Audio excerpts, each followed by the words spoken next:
right, hello everybody, and welcome to the Multifamily Man Podcast, powered by Total Wealth Academy. And today we're going to continue my series on fair housing and protected classes. This one's going to focus on sex. So this actually has been expanded to include sexual orientation. I believe it was last year. Forgive me for not knowing exactly, but I think either last year or the year the bill was introduced, and earlier this year I think it was actually signed into law. And again, I know this is stuff that you probably think, why is he telling us this? Well,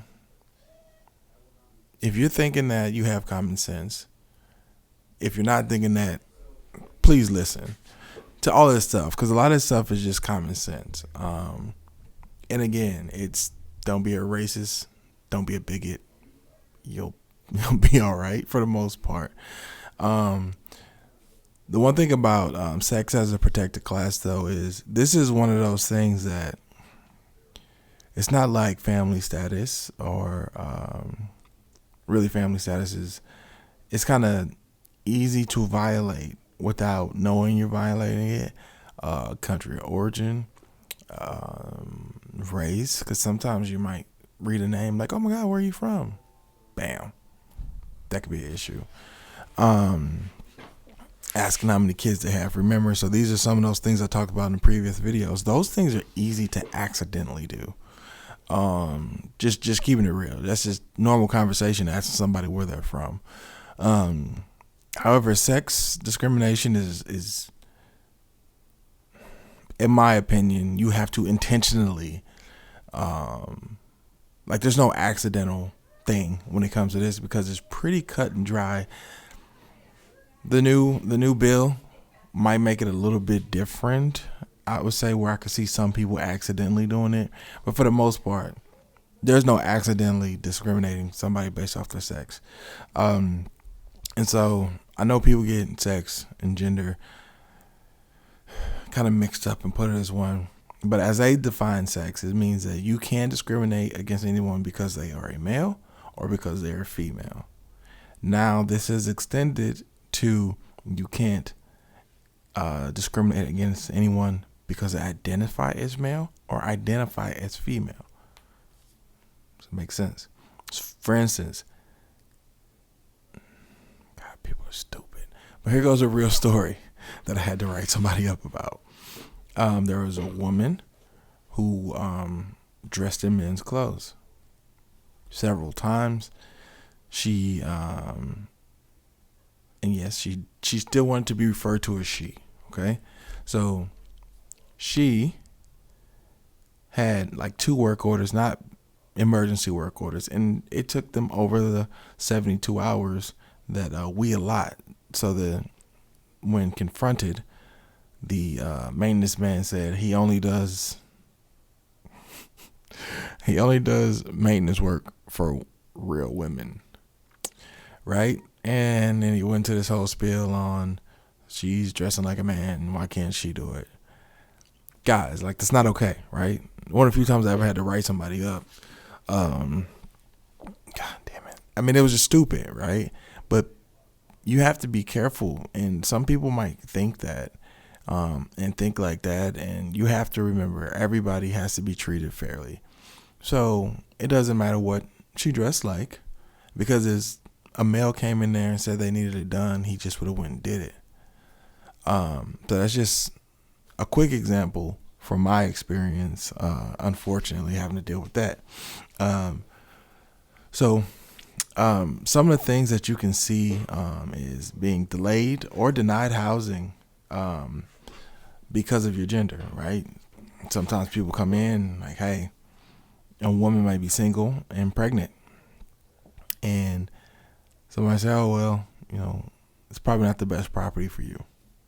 Or it could be a property that's not in a good neighborhood. You might have a person, a woman, who you thinks that, or you can have a property that may be in a neighborhood or close to a tough neighborhood. You can't steer people away. You can't deny people. You can't slow people up just because of their gender. Vice versa. You might have a family property You can't tell a man who's single that they can't rent there, or allude to they can't rent there because there's women and children, mostly women and children there. Rental criteria, and this can kind of be a tricky one, because rental criteria, they have a tendency to kind of disfavor females, if that makes sense. Just because culturally how our society is, how our economy is, a lot of times some of these rental criterias work against certain sexes, usually women. You have to watch that. That can be an issue. Have I ever seen it personally? No. Have I read about it? Yes, but they were blatantly doing it. Increasing rent or threatening eviction because the birth of a child or the adding of a child to the household. You can't evict people because they had a kid. Even if when they move in, a lot of cities have 2 heads per bedroom occupancy level limit. So if they meet that limit when they move in, if they have a baby, you can't raise their rent. You can't threaten to evict them. You also cannot raise their rent because there's an additional human being there. Okay. Another thing, like curfews. Some people have curfews. You can't, which is weird. The curfew thing is weird. Actually, Lucas, cut the curfew thing out. Another thing is if you have if you are dealing in any kind of government assistance program, Section 8, any kind of low income housing, rapid rehousing, etc., or you have a loan that's backed by the FHA, practically all of them or most of them, right? You can't hold a victim of violence. Let me reword it. Take that back, Lucas. Also, so if you have any programs, any government program, Section 8, if it's a LIHTC property, that's low income or moderate income housing, rapid rehousing, any of those type of things, you can't discriminate against women who, and this actually covers men too, let me be clear, but you can't discriminate against a person who has been a victim of a violent crime, if that makes sense. So if somebody is a survivor of domestic abuse or domestic violence, you can't hold it against them. So that literally means, so if somebody's living on your property, boyfriend and girlfriend come over, do something crazy to them or to their property or to your property, you can't evict that person, or you can't threaten to evict that person if they're a victim of a domestic crime. And that's called the VAWA Act. Again, that's violence against women. However, it does cover males as well. When they originally introduced it decades ago, it was specifically written for women because that was the main issue at that time. Over time, they realized, hey, this is not just an issue for women. It's an issue for men as well. So you can't discriminate people based off that. Another thing, advertising that includes or indicates a preference, living in the community, right? You can't have like a commercial or radio ad or a post or something specifically asking for women, specifically asking for men. You can't do that. And the big one and the obvious one, sexual harassment by the landlord or the manager or the employees. That covers everything. I think it was just a month ago in Florida. Why is all the crazy stuff happening in Florida? Excuse me for laughing, because it's a serious issue. It's just every time we look at something crazy happening, it seems to be in Florida like half the time. But there was a young lady who was being harassed by a maintenance member of the staff. He eventually used a master key to go in her apartment. I know he murdered her. I believe that he raped her and murdered her. She made complaints because he made several passes at her, and she did not. She told him no, she wasn't interested. And they have the text that show him continually trying to hit on her.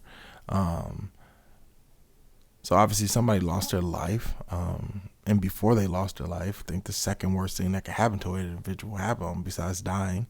And some people would even flip those two. Because they didn't take it serious. In my opinion, if as a manager and as an owner of that property, one of those complaints, you're done. Like you shouldn't never get a complaint like that and allow anybody to stay. I don't care who it is, right? I don't care if it's the maintenance guy doing it to the single lady. I don't care if it's your assistant manager, property manager, whatever, woman doing it to the single professional guy who works out every day and jogs around with his shirt off, whatever the case may be. Anybody who's doing that you need to get rid of them. And that's the obvious one when we talk about it. The other obvious one, quid pro quo. Cannot say, hey, you can't pay your rent, have sex with me and I'll wipe it out. That debt's erased. You can't do that, right? It's illegal. Don't be a scumbag. Don't be a predator. Again, this is some stuff that's pretty common sense that a lot of people don't use their common sense. As my grandpa used to say, common sense ain't so common. So we do have to go through some of this stuff for people who don't realize, I didn't know. They might know that it's wrong, but they may not know it's illegal, which is crazy. But what's moral and what's legal are not always the same. So those are kind of obvious ones. I have one from a case in California. There were two women at a mobile home park, and the park manager repeatedly propositioned them for unwelcome sexual. He was unwelcome sexual advances, and after they told him no several times, he actually went into one of their houses using the master key, tried to coax her into having sex. They got sued. They lost. They sued them, obviously won, because they had a mountain of evidence. That guy went to jail. The owners of the mobile home park got sued for over 6 figures by each woman. All right. So again, guys, this is not just you, the individual or the owner of the asset. That also covers your management company and the people that they hire. And if any of them commit fair housing, it can still come back to you. So ultimately, we have to really make sure that we're taking care of all of that, that we're using shoppers. You pay people to go in to act like they're renting, right? And this is how you can kind of see what's going on. You'll know if they have a process, if they're calling people back, if they're touring people properly, if they're having appropriate conversations, if they're treating them right. This is one way to kind of cover your own ASS, essentially. Another case, not sure what state it was in. However, this went to a individual, a man who owned several single family homes. And so I know this is about multifamily, but if you own over a certain amount of single family homes under one entity, you can fall under a lot of these same rules of multifamily housing. Single family, multifamily, what he did was wrong. But some of these rules, some of these rules may even apply to you if you own multiple single family homes under the same entity. This man actually got several complaints. I think he owned 20 single family homes, around 20.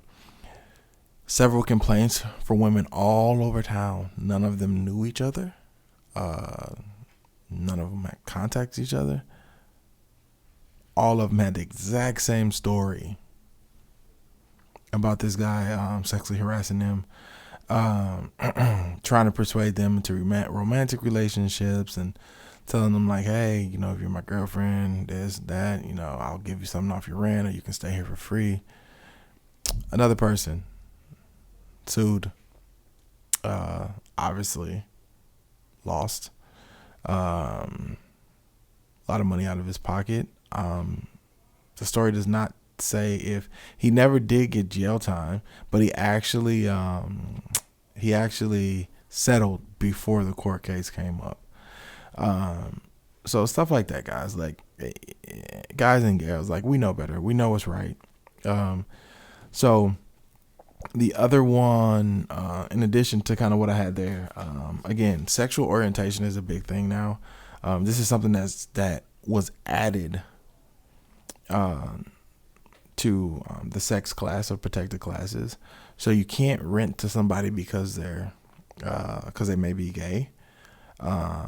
You cannot rent to somebody because because they may be straight, like, so those kind of and it's crazy that stuff was legal for the most part up until last year or this year.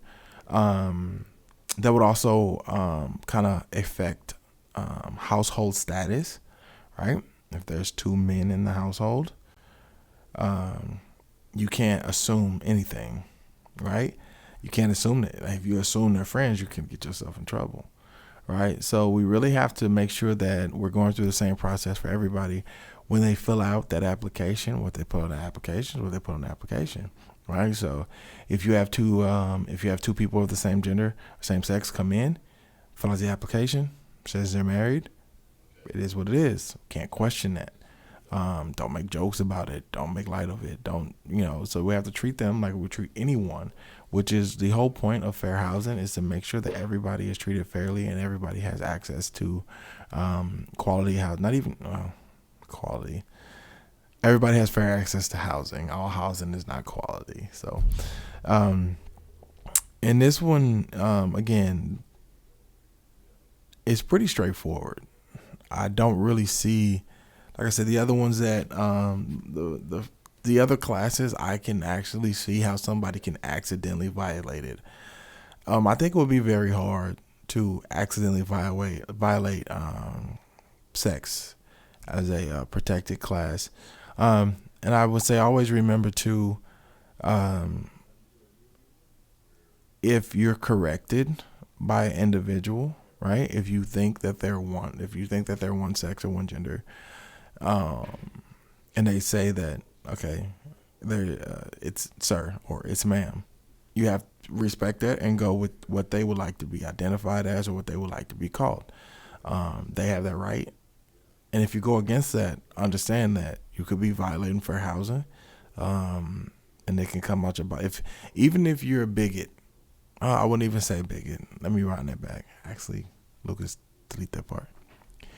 So you have to respect what they want to be called, because if you don't, you can open yourself up to fair housing violation and fair housing laws, even if you don't agree with it per se.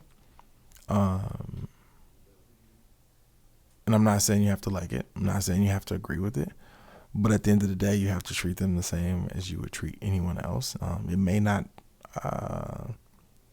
line up with what you believe, whether it's religiously, culturally, just your beliefs in general.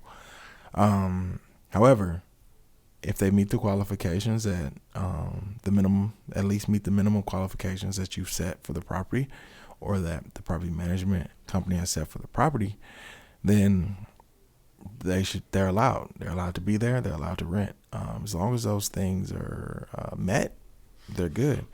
And again, if you have any questions on anything, not just this video, any of the previous videos, feel free to email me at angelo@gettotalwealth.com. And I think we got 2 more classes to hit, so we're coming up towards the end of this series. But I want to thank you guys for joining me today. Again, my name is Angelo Webb, host here of the Multifamily Man Podcast, powered by Total Wealth Academy. Thanks. See you next time.